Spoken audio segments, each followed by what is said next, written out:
Today, we're going to talk about something that's all around us, but pretty much invisible: the rules that shape our homes and offices. We're going to dive into why these building codes are so crucial for everything from our comfort and our wallets to the climate itself. Okay, picture this. We've all been there, right? You turn the heater on, the room gets nice and cozy, but the second you turn it off, that comfort just disappears. It's like you're in a constant battle with the weather outside. Well, that escaping heat in the winter, or that blistering heat that gets in during the summer, it's not just annoying. It's actually a sign of a much bigger problem. And just look at the scale of that problem. That little fight for comfort in your own home, will multiply that across all our buildings, and it adds up fast. Commercial buildings alone chew through about 24% of Australia's entire electricity supply. A huge chunk of that is just spent heating and cooling spaces that are constantly letting all that good air leak right back outside. And this, right here, is the direct link between the buildings we live and work in every day and our national climate impact. It's a connection that's so easy to miss, but it's incredibly important. So, let's break it down. How exactly do our buildings affect the climate? Well, it happens in a couple of big ways. First, you've got operational energy. That's all the power we use day in, day out for lights, heating, aircon, you name it. Then there's the massive environmental cost of the materials themselves. Think of all the energy it takes to make steel and concrete. But here's the real kicker. Buildings are long-term assets. A choice made on a blueprint today will literally lock in how much energy that building uses for the next 50 years, or even longer. So, with an impact that massive and that long-lasting, how do we make sure our buildings are actually part of the solution and not just adding to the problem? Well, this is where Australia's big rulebook comes into play, the National Construction Code. So, let me introduce you to the National Construction Code, or the NCC. The absolute best way to think of it is as the Constitution for construction. It's the one single national set of rules that sets the minimum standards for things like safety, health, and, you guessed it, energy efficiency for every single new building and major reno across the entire country. And this constitution is actually organized really neatly into three main parts. You've got Volume 1, which deals with all the big, complex stuff. We're talking apartment towers, office blocks, that kind of thing.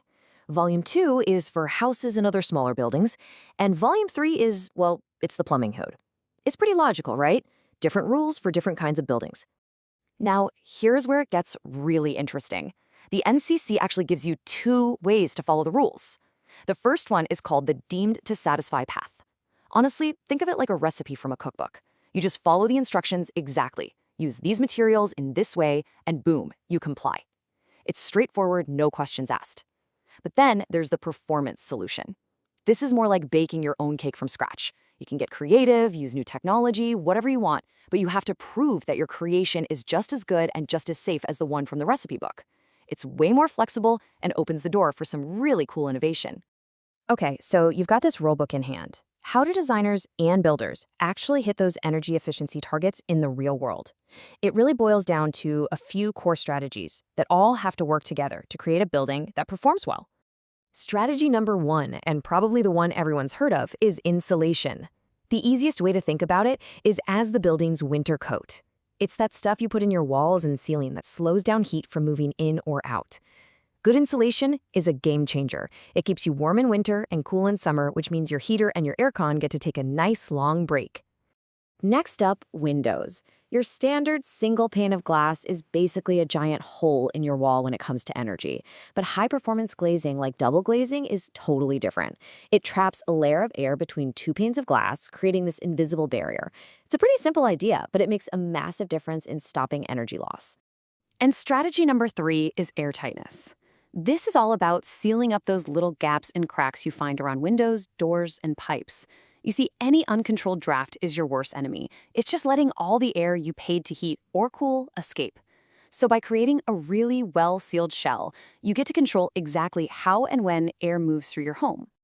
Now, all of these little strategies, the insulation, the windows, the seals, they all fit into a bigger picture, a larger design philosophy. You can think of it as a tale of two different approaches, passive versus active. And understanding this difference is totally key to getting your head around modern, sustainable design. So on one hand, you have passive strategies. These are the clever, silent workers. Things like insulation and good windows. They just sit there and do their job 24/7 without using any power. They let the building's smart design do the heavy lifting. On the other hand, you have active strategies. These are the machines we have to switch on. The heaters, the fans, the air conditioners, and they all need energy to run. They're really smart approach, and really the whole point of modern building codes is to get this balance right. You always start by maximizing your passive design first. You build the best possible winter coat for your house. And then, and only then, do you use those active, power-hungry systems just to top things up when you absolutely need them. So when you start putting all these pieces together, the regulations, the smart strategies, the design philosophies, you start to see a really clear path forward for how we can build a much better future. This quote just nails it, doesn't it? Decisions made during design and construction have far-reaching consequences for operational energy use, environmental quality, and the overall carbon footprint of a community. What that really means is that the choices someone makes on a drawing board today will ripple out and affect an entire community for generations.